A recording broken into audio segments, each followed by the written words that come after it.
Hello. Yes, it is I, the conspicuous Moo. I thought this was probably a good a time as any to take a snapshot of Brewmaster as it currently stands. And yeah, just give a quick summary of all of the major changes, the strengths and weaknesses, what's good, what's bad, what conduits are working properly, what legendaries we're most likely to take, stuff like that. So this is not a guide, because we're not doing guides yet, because nothing is finalised, but it's more directed at people who have heard things about Brewmaster and are kind of curious and sort of going, well, you know, should I be going as a Brewmaster in Shadowlands? Should I have one of those hanging around? That's what this one is for. Okay, so let's get cracking. First of all, we need to go over the major Brewmaster changes, and there have been quite a lot. Iron Brew, God rest its soul, has been taken away and has been replaced by Shuffle. Now, Shuffle is just a passive ability, so Keg Smash, Blackout Kick, and Spinning Crane Kick will all award different amounts of time for Shuffle upkeep, but if you press Keg Smash and Blackout Kick, you'll keep Shuffle up indefinitely anyway. Celestial Brew has been added, so this is essentially Guard as one of our abilities from some time ago. It even says Guard in the tooltip. It is an Absorb Shield. It can be increased by usage of Purifying Brew, and it's very, very useful against magic damage, which is one of the general weaknesses of Brewmaster tanks, or at least it was until this thing arrived. Touch of Death and Invoke Nizao are now baseline cooldowns. Invoke Nizao, or Nizzy, is a very nice ability. I hope it's a little more potent in more difficult content to come. At the moment it doesn't do an awful lot of damage. It does the same damage as Breath of Fire does, and we all know how well that's gone. Touch of Death is hilarious though, so it's great to have that back. And Clash is back as well. If you remember Clash from back in Mists of Pandaria, it was a very funny ability, and it was a very buggy ability. It's about the same. The only real difference this time is that it, I think, roots targets instead of stuns them. It used to stun people, as you'd expect when two people clash heads. Blackout Strike has been removed and has been replaced by Blackout Kick, and it now has a 4-second cooldown up from 3, and yes, that is really jarring. If you've been playing Brewmaster for a while, that 4 seconds will throw you through a loop for probably a couple of weeks or so. You will get used to it. But yeah, it's annoying. And Spinning Crane Kick is back as well as an AoE filler ability. Does some pretty decent damage, but you do sacrifice your auto attacks. You are able to dodge, I think, during the channel, but you won't be doing additional damage through auto attacks. So it's a bit of a trade-off. It definitely pays to use it on 2 or more. So those are only major changes. There are lots of other little changes, but they don't really affect the nature of Brewmaster as it currently stands. So we are basically the same tank we were in Battle for Azeroth, but now we have an Absorb Shield. So we are essentially upgraded from what we were. So that's a good start going into Shadowlands. You will need more space on your bars than you did in BFA, that is for absolutely sure, especially if you take talents which give you an additional ability like Chi Burst. I actually took Chi Burst off because I couldn't fit it in the rotation anymore. I had so many other things that I needed to hit. Our core strengths do remain the same. Stagger is still there. It is slightly nerfed, but it is still there. It obviously is a much lower starting point as well, coming into a new expansion with all the item squish and the level squish. Yeah, your stats are lower and your stagger starts out lower as well. But, you know, we'll pick up gear very quickly, so I don't think that's going to be a major problem. Celestial Brew is a monster when it's stacked to max. I think it's 30% base, 30% of your health, basically, as a shield if you have no stacks, but at 10 stacks, it's crazy. It's going to be absorbing all sorts of damage. I mean, you know, there's an interesting choice there. You could just hit it on cooldown, or you could save it up for, you know, that magic nuke that's just coming around the corner. So there is at least an interesting interaction there. And yeah, if you enjoyed being a Brewmaster in Battle for Azeroth, then you will enjoy being a Brewmaster in Shadowlands, pretty much. There are, of course, the grumpy bits, the bits I'm not so happy about. If you're hoping for major changes as to the way the Brewmaster plays, or, you know, some of the talents, or the introduction of Chi, or anything like that, this is going to disappoint you greatly. It's very, very similar to its previous iteration, so yeah, sorry. Nothing's going to change now. Many experienced Brewmasters on forums, Peak of Serenity, that sort of thing, are complaining that the spec is pretty much an autopilot. I think this is more of a resistance against losing Iron Skin Brew, but to be honest, that was just a button to maintain it, and now it's built in as a passive. There's not a lot to that. Some of the talents as well have this problem where the best choices are passive. So they think that there's less of a skill ceiling. I'm on both sides of this argument. Yeah, there's certainly one less button to press there, but then there are other buttons to press, and you certainly still have a lot of scope for getting yourself out of trouble with your abilities. So, the talent tree, as I previously mentioned, has been largely unchanged. So there's a lot of underpowered, obsolete, useless talents, including the new ones as well. You know, they are on trees which have an obvious winner.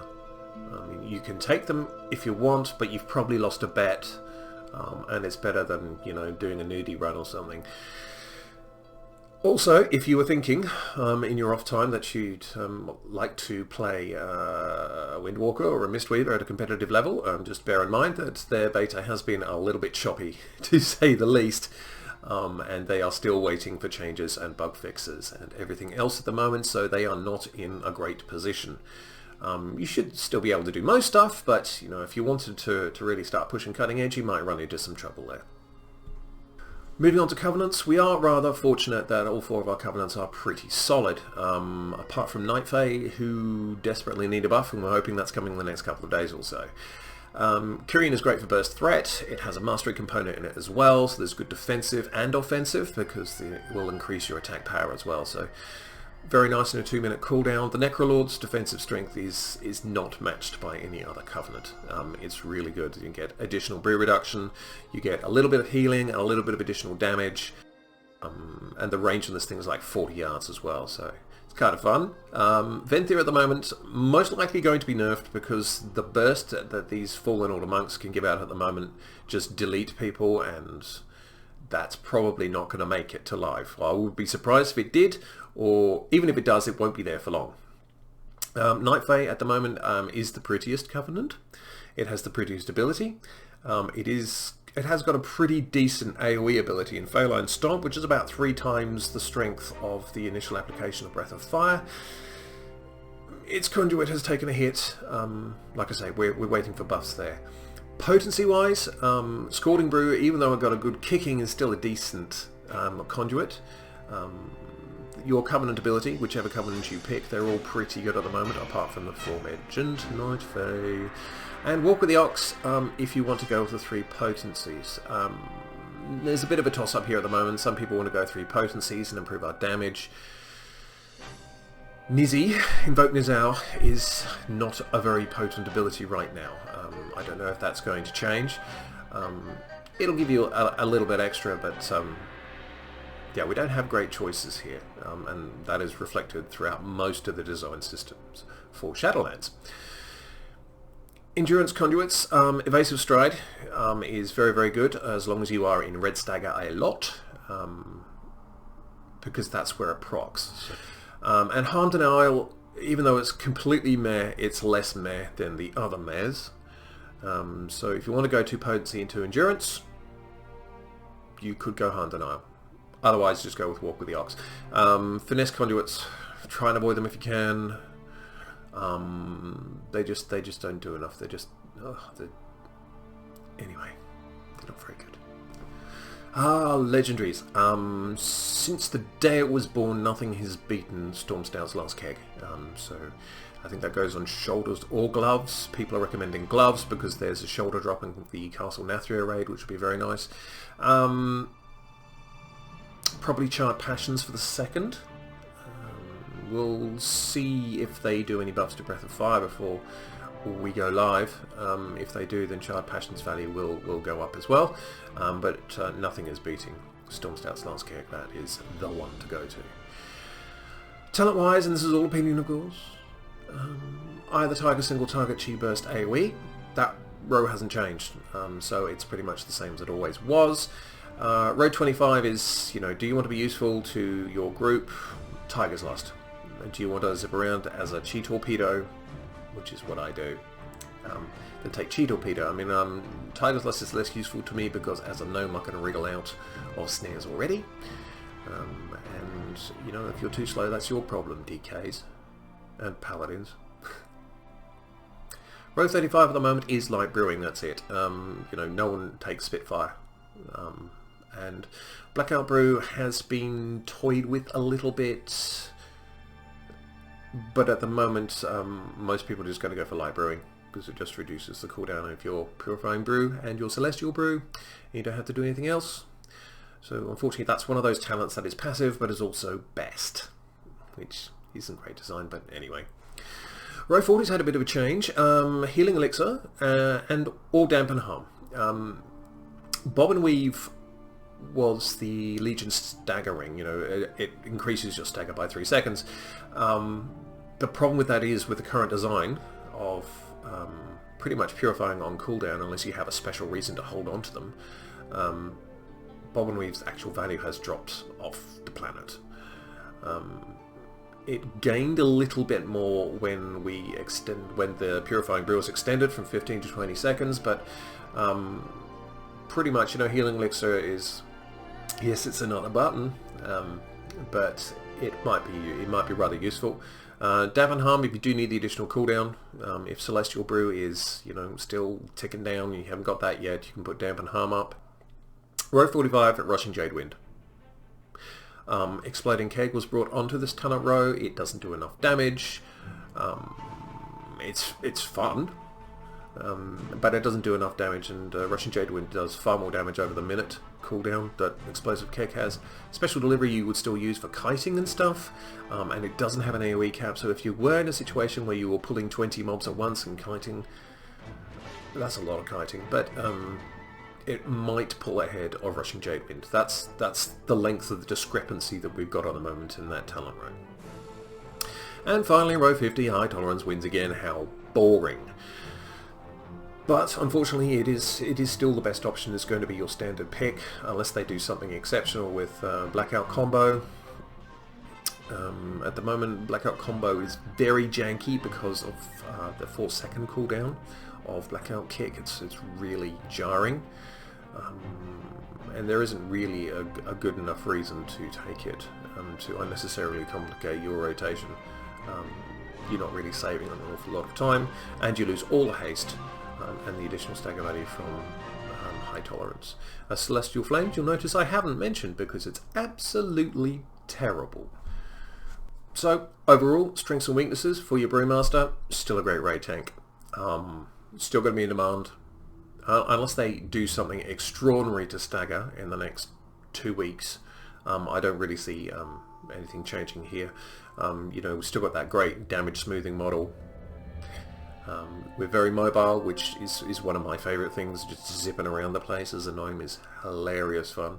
We've got the new Strong Absorb in Celestial Brew, and the 5% physical damage taken buff as well. You probably, at the moment, the way that it's going, you're not going to have many Windwalkers or Mistweavers in your raid, so you will be the ones bringing that, and the physical damage classes will thank you for it. Weaknesses wise, we look like we're about middle of the pack for Mythic Plus. We get to certain key levels and then we are forced to kite,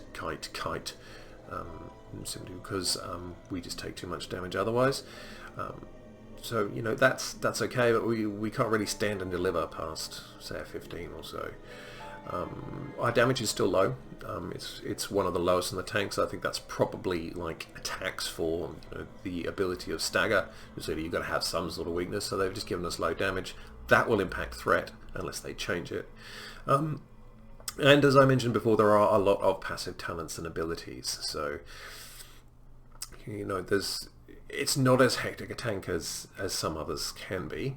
And not everyone's a fan of just having like built-in passiveness to everything.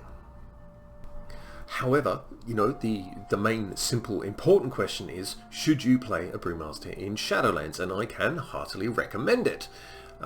It's going to be an awful lot of fun. I mean, no matter what Covenant you pick, you'll probably be in a good space. You've still got all the tankiness you need. If they make a few more changes to our damage, like Breath of Fire, you've got potential entire like fire builds coming up into play then, so that would be really, really interesting too. And, you know, despite Battle for Azeroth, you know, the Brewmaster was relatively entertaining. So yes, I'm looking forward to going into Shadowlands with my little gnomelet. And yeah, I hope you can join me on the Brewmaster adventure. Anyway, that's it. That's the summary. All of my opinions. Let me know what you think. Put some comments in. You can subscribe. You can moo. You can question my parentage. It's all up to you. And I will see you very shortly, hopefully with some more changes for Brewmasters. Good ones. I am the Conspicuous Moo, and a very good evening to you.